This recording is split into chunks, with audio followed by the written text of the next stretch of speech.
Hello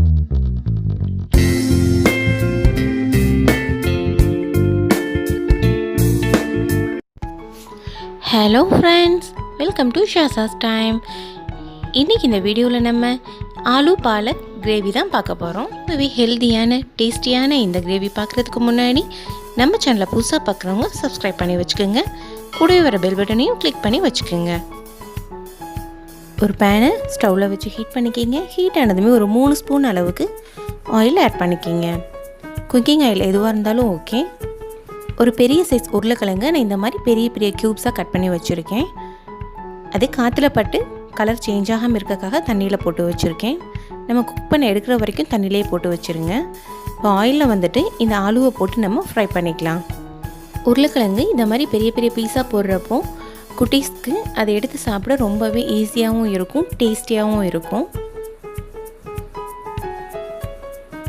இப்போ இது ஒரு 3/4 வேகிற அளவுக்கு 75% குக் ஆகிற அளவுக்கு ஆயிலே நல்லா ஃப்ரை பண்ணிக்கலாம். இப்போ 75% நல்லா குக் ஆகிடுச்சு. பிளேட்க்கு ட்ரான்ஸ்ஃபர் பண்ணிக்கிறேன். இப்போது அதே பேனில் தேவைப்பட்டால் கொஞ்சமாக ஆயில் ஆட் பண்ணிக்கிங்க. 1 ஸ்பூன் சீரகம், 1 ஸ்பூன் சோம்பு போட்டு பொரிய விடலாம்.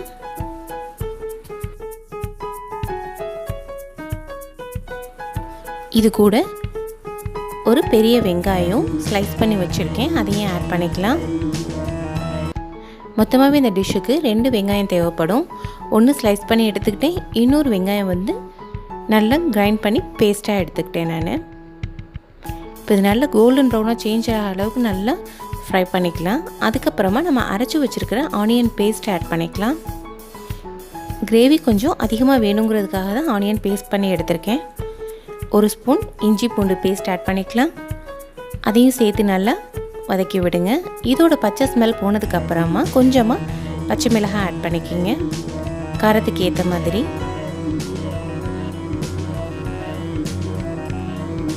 எல்லாமே சேர்த்து நல்லா வதக்கி விட்டுக்கலாம்.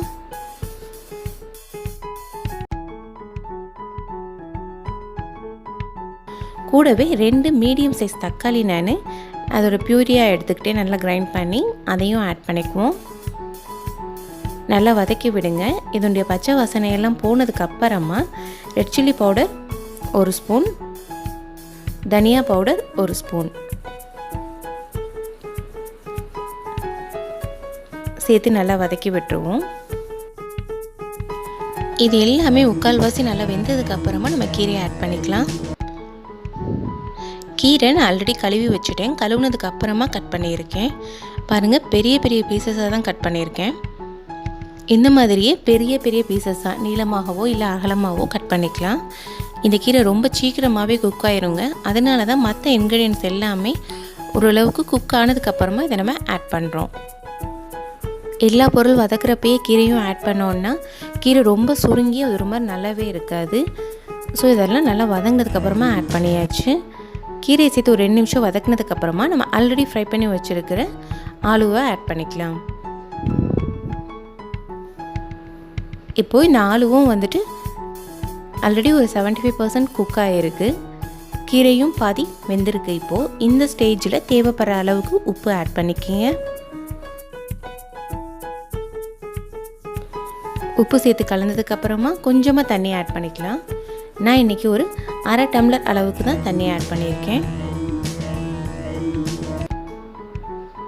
எல்லாத்தையும் மிக்ஸ் பண்ணி விட்டுட்டு மூடி போட்டு ஒரு 3-4 நிமிஷம் வெந்தால் போதும். மூடி ஓப்பன் பண்ணி பார்க்கலாம் 3 நிமிஷம் கழிச்சு. இப்போ எல்லாமே நல்லா குக் ஆகிருக்கு. அவ்வளோதான், ஆலூ பாலக் சைட் டிஷ் வந்து நமக்கு ரெடி ஆகிருச்சு. இது சப்பாத்தியோடு வச்சு சாப்பிட்றதுக்கு ரொம்பவே அருமையான கிரேவி. உங்களுக்கு இந்த ரெசிபி பிடிச்சிருக்குன்னு நம்புறேன். லைக் பண்ணிடுங்க, நம்ம சேனலை சப்ஸ்கிரைப் பண்ணிடுங்க, கூடவே வர பெல் பட்டனை கிளிக் பண்ணிடுங்க. தேங்க்யூ ஃப்ரெண்ட்ஸ், தேங்க்ஸ் ஃபார் வாட்சிங். Stay safe.